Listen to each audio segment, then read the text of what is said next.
Carlos Ignacio Luna.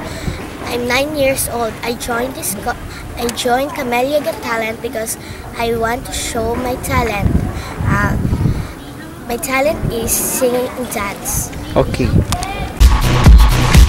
So hold your head up, girl, and you'll go far.